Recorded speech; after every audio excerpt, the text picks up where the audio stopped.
There has been talk amongst YouTubers about the hashtag Movetheneedle. For those who haven't heard about it, I'll start with a quick history.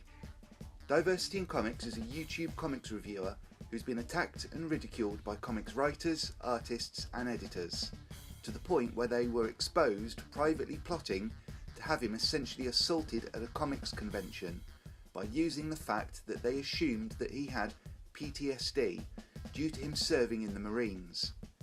These are the kind of disgusting people that are currently entrenched in the higher echelons of the comics community.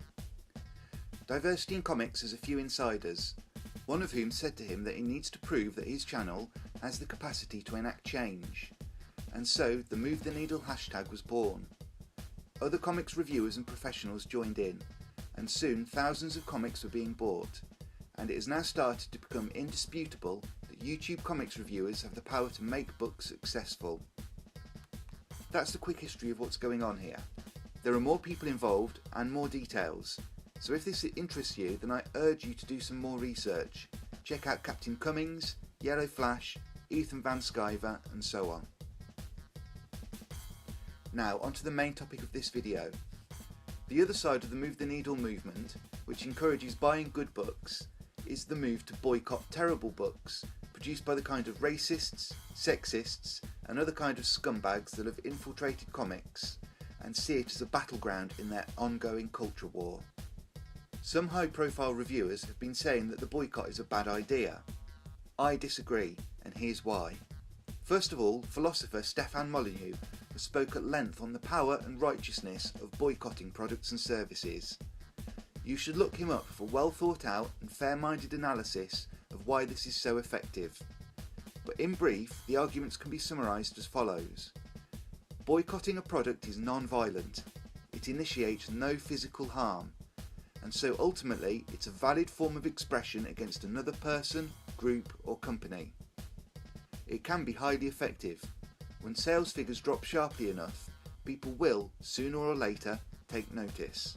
To my mind, we need the Movetheneedle hashtag because it proves that the community of online reviewers and the people who watch them make up an active, large and aware section of the market, and is a resource that has been woefully underserved in the past 3 or more years. All of this spells out opportunity for any company willing to take notice and to work to produce something of value. If we want to effectively force change in the comics community as a whole, then there does need to be 2 equal and active sides of the movement. One promoting intelligent writing, good artistry, fair value and a return to the principles of original comics publishing, where you either just tell a great story, or when you do get political, you fairly examine both sides of an argument and leave the reader to make up their own mind. The other side of the movement needs to highlight those people who are most egregiously failing us as a community. Those people who allow their personal politics and foul mouths to run roughshod over the comics community. Those who corrupt characters we have loved for many decades in service of their own political ends. And those writers, artists, if you can really call them that, and editors who will happily tell fans to effing die and spell out how much they personally hate entire groups of their own audience. This behaviour needs to stop, and to do so, examples must be made. Personally, I believe there needs to be a Movetheneedle list of products, writers and artists that are held in high regard for their fairness and unbiased storytelling. There also needs to be an equal and opposite side of the movement, one which I think should be comprised of 2 lists. The first is a warning list of sorts, saying to specific individuals that we disapprove of their actions, that we will not currently buy their products and that we are watching them. The other list must be significantly smaller. It should be comprised of the most egregious and foul individuals in comics today, and we need to make it clear to the comics companies that we will have nothing to do with these individuals for the foreseeable future, and that they must publicly perform a 180-degree change in their attitude before they will be allowed to be a relevant part of our community again. Personally, I'd limit this list to about 5 to 10 names at most. While I think the community as a whole must maintain these lists, I would suggest that Mark Waid, Max Bemis, Gail Simone and Dan Slott make up the core of the list, alongside Gabby Rivera and a few other extreme racists who have no place in our community now or ever.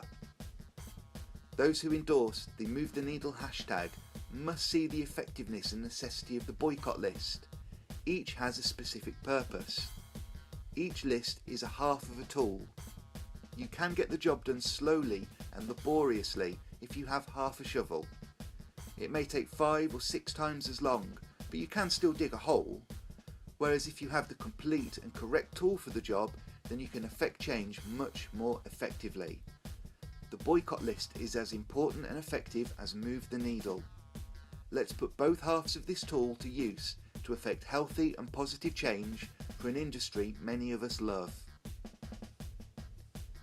Thank you for watching. Please subscribe and like if you want to see more videos in the future.